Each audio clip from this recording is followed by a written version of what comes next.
Assalamualaikum warahmatullahi wabarakatuh. Selamat datang di Tadabbur Jalanan Channel. Semoga dalam setiap langkah kita akan menemukan sebuah hikmah. Jangan lupa subscribe dan bunyikan notifikasi lonceng agar tidak ketinggalan hikmah dalam dakwah.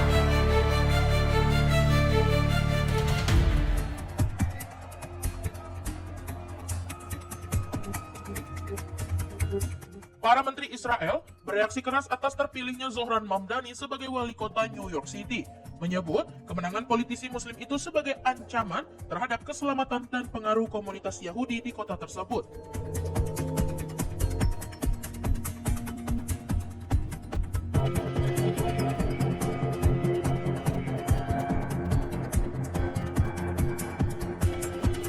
Terpilihnya Zohran Mamdani, kandidat Partai Demokrat yang menjadi wali kota muslim dan Asia Selatan pertama di New York City, memicu kecaman dari sejumlah pejabat Israel.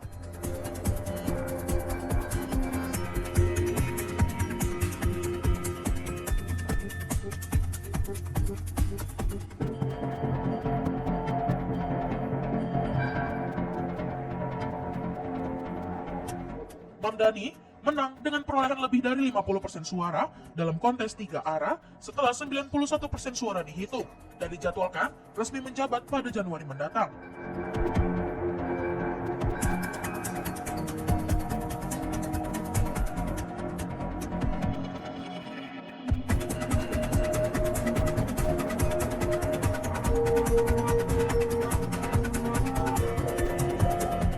Beberapa menteri Israel menyoroti pernyataan pra-pemilu Mamdani yang berjanji memerintahkan kepolisian New York menindak Perdana Menteri Benjamin Netanyahu bila sang pemimpin mengunjungi kota itu.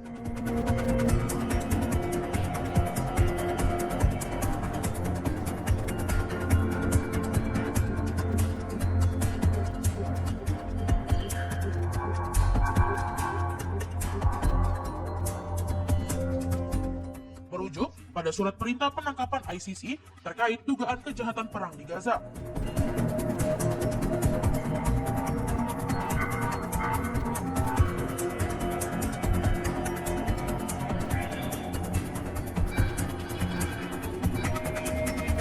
Kritikan keras datang dari Amichai Chikli yang mengajak warga Yahudi New York mempertimbangkan untuk pindah ke Israel dengan alasan kekhawatiran atas masa depan komunitasnya.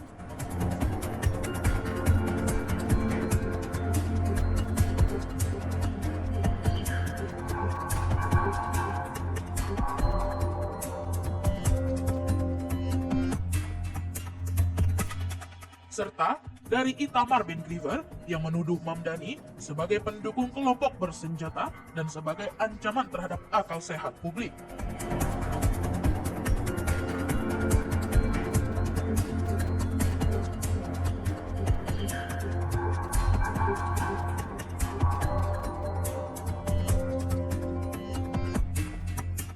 Duta Besar Israel untuk PBB, Danny Danon, menyatakan pihaknya akan memperkuat hubungan dengan pemimpin komunitas Yahudi di New York dengan tujuan menjaga rasa aman warga Yahudi karena posisi wali kota memegang otoritas atas kepolisian.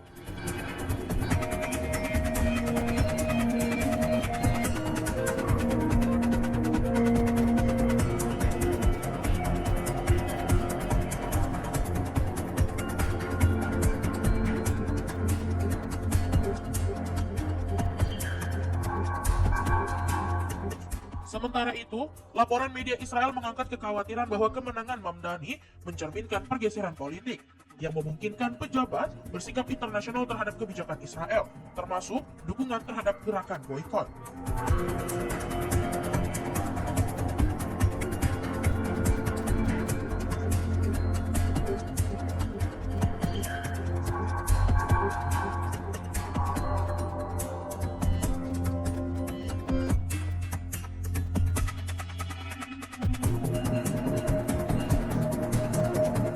Beberapa pemberitaan juga mengaitkan kampanye dan pernyataan politik Mamdani dengan wacana yang lebih luas tentang konflik Israel-Palestina.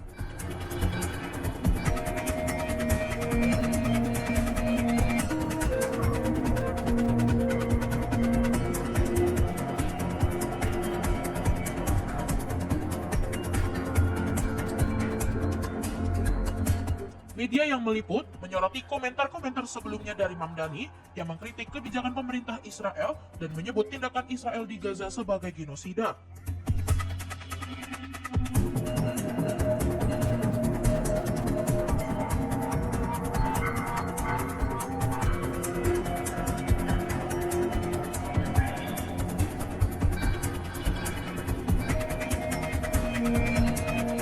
Laporan tersebut juga menyebutkan angka korban tewas dan luka di Gaza sejak Oktober 2023, sebagaimana dicatat dalam sumber yang dikutip.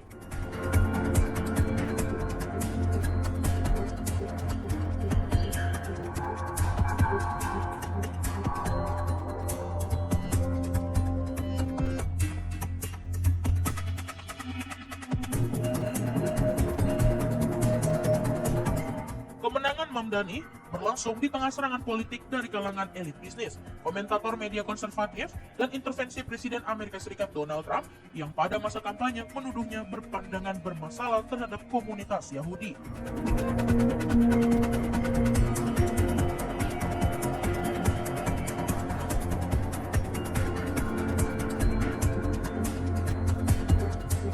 Namun, semua tuduhan tersebut seolah sirna seketika dengan komentar beberapa komunitas asli warga Yahudi yang mendukung Mamdani dan yang ada di New York berikut ini.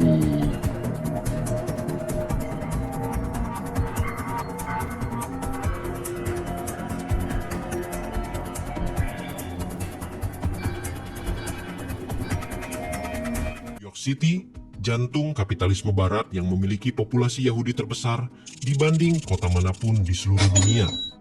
Bahkan lebih banyak daripada kota Yerusalem, Tel Aviv, atau Haifa. Justru kini muncul sosok muslim progresif bernama Zohran Mamdani yang bukan hanya penuh ide dan potensi, tapi didukung oleh sebagian besar Gen Z Yahudi sendiri. I'm a Jewish New Yorker. I'm a Jewish New Yorker. I'm a Jewish New Yorker. I'm a Jewish New Yorker, and I'm ranking Zohran #1 in the Democratic primary on June 24th. So it was brought to my attention on my other post about Zohran and about how wealthy Jews are supporting Suomo. No, don't do that. Stop it. Like, we need Zohran to win. Coming from a fellow Jew, I really hope you guys will support the progressive policies of Zohran. Like, it will benefit us so much more. And Jews have a lot of power in New York City. Like, we have this is the largest concentration of Jews in the world. That includes. Keberhasilan Zohran Mamdani merangkul dukungan dari komunitas Yahudi dan Muslim jelas bikin gerah kaum Islamofobia. Alih-alih kritisi soal program atau visi, mereka, seperti biasa, lebih sibuk menguliti identitas. Kedekatan Mamdani dengan komunitas Muslim langsung dijadikan sasaran tembak. Otomatis, tuduhan politik identitas pun berseliweran, mulai dari gambar AI, patung Liberty pakai burka, sampai isu hukum syariah yang digoreng setengah matang. Semua dilahap demi satu hal, menakut-nakuti publik. It's like, what do you get when you mix AOC and jihad? You get Zohran Mamdani. This guy gets in as New York City mayor. Of course he'll be for Sharia law, of course. Hukum syariah telah lama jadi momok buatan kaum Islamofobia di Amerika. Disalahartikan habis-habisan, seolah Islam datang membawa palu, bukan salam.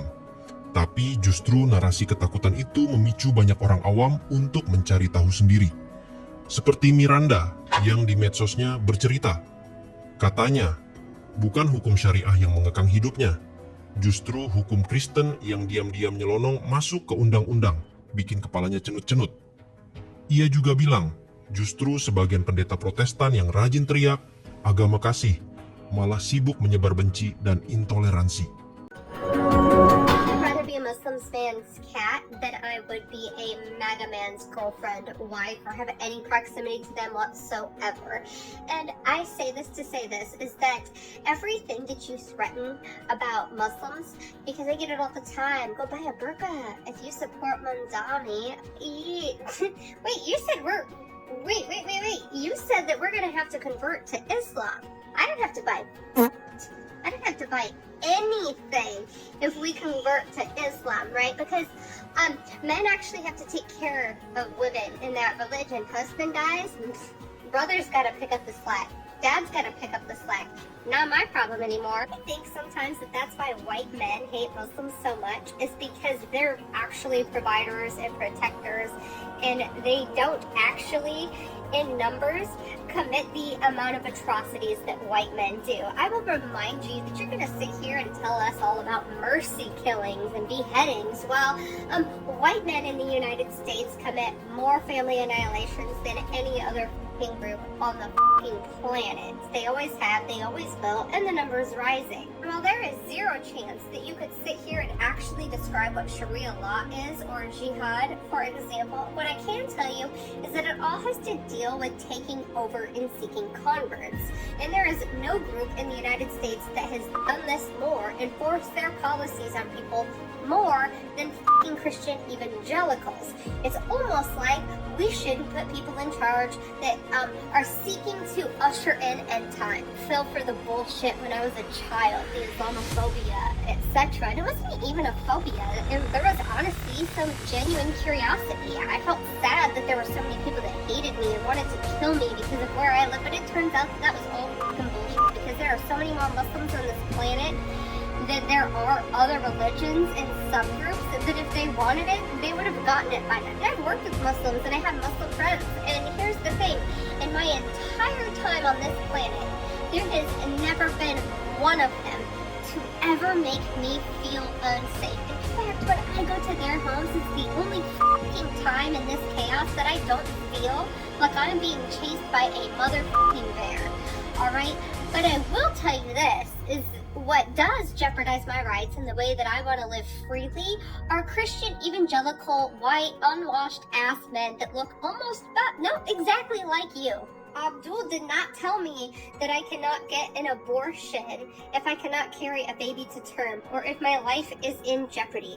Abdul did not go to my fucking kid's school and put up the 5 pillars of Islam, but you know what? The fucking Christian evangelical dipshits sure as put up the 10 commandments. Not Muhammad in Oklahoma that tried to buy leather-bound Qurans and give them to everybody in elementary school. And now that I think about it, it wasn't Ahmed that came up with the idea that women should have to wear certain things in public within the United States, and created multiple blog posts about how yoga pants were going to send women to jail. No, it was the Chads, it was the Brandons, it was the Braxtons, the Brexleys, the Hicksleys, the Huxleys, and whatever the else white Christian evangelicals named their kids.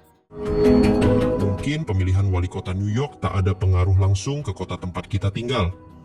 Dan ya, mungkin muslim di sana tak semuanya sejalan dengan kita dalam mazhab maupun pandangan. Tapi satu hal yang jelas, perlahan narasi Islamofobia mulai dulu jadi bahan ketakutan, maupun harapan. Dan dukungan itu bukan cuma dari sesama muslim, tapi juga dari mereka yang dulu dianggap berseberangan. Kalau ini mau dicap sebagai politik identitas, ya silakan.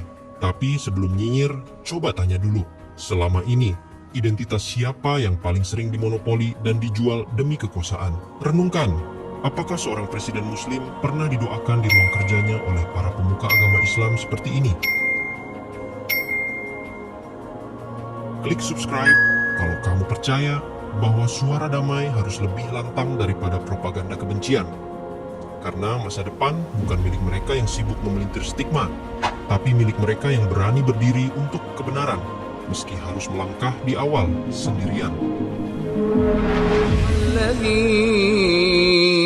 أرسل رسوله بالهدى ودين الحق ليظهره على الدين كله وكفى بالله شهيدا. Dialah yang mengutus Rasul-Nya dengan membawa petunjuk dan agama yang benar, agar dimenangkannya terhadap semua agama, dan cukuplah Allah sebagai saksi.